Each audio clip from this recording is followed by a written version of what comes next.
Hey everybody, it's Ron from Pick Dawgz, and this is Ron's Bank Shop Breakdown. We're going to go over 5 college basketball games for Monday, November 28th, 2022. Now, if you like what you see, make sure to give this video a big thumbs up and subscribe to our channel. Don't forget to put your college basketball picks in the comment section below. And if you're looking for my best bet, you can always find those at the Premium Picks tab at pickdawgz.com. Alrighty, let's get into it. Here are 5 games in college basketball for Monday's card. First up, we see a game in the ACC Big Ten Challenge between Minnesota and Virginia Tech. This one is 7 o'clock Eastern start time on ESPN2. Now, Minnesota is 4-2 to start their season. Their four wins were over Western Michigan, St. Francis, New York, Central Michigan, and Cal Baptist. Only one of those games and one of those wins over a team in the top 200 in KenPom. That was that Cal Baptist victory. And that game was at a neutral site, and it was in overtime. Only a 1-point win, 62-61. Now, the 2 times that Minnesota stepped it up in competition, faced teams in the top 100 in KenPom. They were games against DePaul and UNLV. 2 losses, the game against DePaul, 16-point loss at home, and the neutral site loss to UNLV, the most recent game for the Golden Gophers. You know, I worry about this team offensively and even defensively in this matchup. When you look at Minnesota, they're ranked 301 in the nation in turnover percentage on offense and 259th on defense. So they're losing the ball left and right, and they're also not really forcing many on the defensive side, forcing those turnovers. While Virginia Tech is number 2 in the country in turnover percentage on offense, this is a team that rarely loses the basketball, takes good care of it, and that's why they're ranked 15th in the nation in adjusted offensive efficiency. So Virginia Tech should be able to score at will and at least get a lot of shots up in this game. Minnesota just not really good enough at defensive rebounding as well, 340th in the country. So even if Virginia Tech is missing some shots early on, I think they're going to be able to get some second chance looks, and since they take care of the basketball, it should be a good offensive performance for Virginia Tech in the end. They're the home team here. I think they're the much better team. Give me Virginia Tech laying the points in this one. In our next game, we see Seattle taking on Washington. This one a 10 o'clock Eastern start time on Pac-12 Network. Now, we're going to see Seattle in a 5-0 record right now, and they have 3 wins over Division I teams, UC San Diego, Portland State, and Portland. Now, those wins over Portland State and Portland, pretty impressive when you look at how well those teams played in their non-conference tournaments against some Power 5 teams, especially Portland, who took down Villanova. They covered easily against North Carolina, played really well against Michigan State. So that win for Seattle on the road by double digits against Portland, pretty impressive. But I do think that this is not the greatest spot for Seattle. You look at their offense, they're shooting 16. They're ranked 16th in the nation in effective field goal percentage and 12th in three-point percentage, which is fantastic. But I do think that those shooting numbers just a little bit too unsustainable. This is still a team ranked 135th in adjusted offensive efficiency, and a team that I would say is better defensively than they are on the offensive side. Now, Seattle is rebounding the ball very well, but Washington's off to a pretty good start this year themselves. I mean, they played 6 Division I opponents, only 1 loss this season. It was to Cal Baptist, which is a game, as a Power 5 Pac-12 team, you should win, but it's a game you can live with. They are still ranked in the top 150 in KenPom. You do have some nice wins over teams like Fresno State and St. Mary's, both at neutral sites. That St. Mary's win, that's a good St. Mary's team, and they were able to beat them by 4 points in overtime. Washington ranked 73rd in adjusted defensive efficiency so far this season. They're really good at defending the perimeter, which is important, like we just mentioned, against a Seattle team that's shooting lights out from 3. Washington is ranked 18th in the country in three-point defense, so I think Seattle's going to be forced to play a different style of game than they're used to, and this is a step up in competition. Could be the toughest game they played other than maybe that Portland game. So on the road here in a true road game for Seattle, I'm going to take Washington, and I think the spot benefits them a little bit more, so give me the Huskies laying the points. In our next game, we see another 10 o'clock Eastern start time between Sam Houston and Nevada.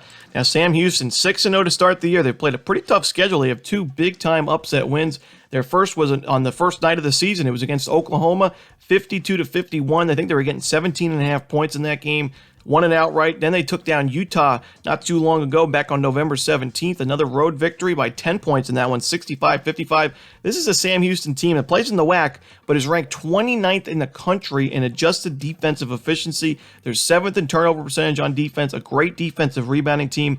And the big thing for Sam Houston is this is not a great offense, but the thing that they do very well is shoot the 3-ball. They're ranked 16th in the country in three-point shooting. Now, that's great, but similar to Seattle, I do think that those numbers are going to shrink as we continue this season. And against a team like Nevada that's been very good defensively themselves, ranked 50th in three-point defense, 19th in effective field goal percentage defense, 34th in two-point field goal percentage defense, and a team that gets to the free throw line a lot, I don't necessarily think this is a great matchup for Sam Houston, and I do think this is going to be their first loss of the season. Nevada is the favorite in this one by a bucket, and I do think that we're getting a pretty good price with a team that's going to naturally get better recruiting in a more tough conference in the Mountain West. They played some tough teams themselves. They already took down Tulane and Akron, who have played some pretty tough teams also. They took down Grand Canyon at a home game. It's a very tough Grand Canyon team, and they beat them by 13 points, only gave them 46 in that one. The defense is in good form. Their one game against a Power 5 team was against Kansas State. That was at a neutral site, and they took them to overtime, even though they lost by 9 in the end. It was an overtime game, so Nevada's been competitive this year. They lost a lot of production from last year's team, but this is still a well-coached team, a pretty good roster on paper, and they're playing very, very good defensively. I'm going to take Nevada in this game. I love Sam Houston. I love what they're doing. One of my favorite WAC teams. The WAC conference, I love all the teams in that conference, but this is just not a great spot, similar to Seattle, so give me Nevada here, laying the points.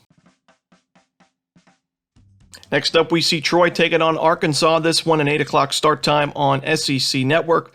Now, I think Arkansas is going to win this game, and probably pretty comfortably in the end, but I think this is just too many points to lay against a Troy team that's proven they can play on the road. They have 2 road wins, or 2-0 in those road games. And this is a team that takes care of the basketball, is good on the glass, both the offensive and defensive glass. They're third in the country in defensive rebounding, which is very important against a team like Arkansas, who's got one of the better front courts really in the conference of the SEC. They're 13th ranked themselves in defensive rebounding, so Troy can compete on the glass. They're not going to turn the ball over much. They can force those turnovers as well. And they're a pretty good shooting team from the perimeter, ranked 134th in three-point shooting, 34.5% as a team. Not too shabby for a Sunbelt team like Troy. And like I said, a couple of road wins, one of those games against another Power 5 team in Florida State. We know this is a down year pretty significantly for Florida State. But anytime Troy can go on the road against an ACC team and beat them outright as a dog, it's pretty impressive for this program. I think Troy hangs in this game. I think it's going to be decided by 13, 14 points, but 18 right now, just too many. So give me the points here with Troy. And the final game we're going to go over for Monday's card, it's between Pittsburgh and Northwestern, another game in that ACC Big Ten Challenge, 9 o'clock Eastern on ESPN2.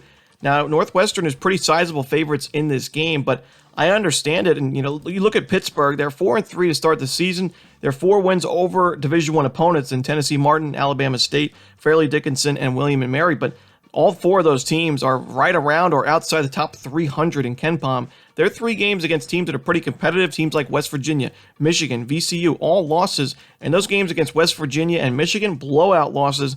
The game against VCU, a little bit more competitive, but I think Northwestern's a much better team than VCU. And Northwestern's ranked 9th in the country in adjusted defensive efficiency. They force turnovers. They're good on the defensive glass. They defend the perimeter. One of the better defenses in the country right now.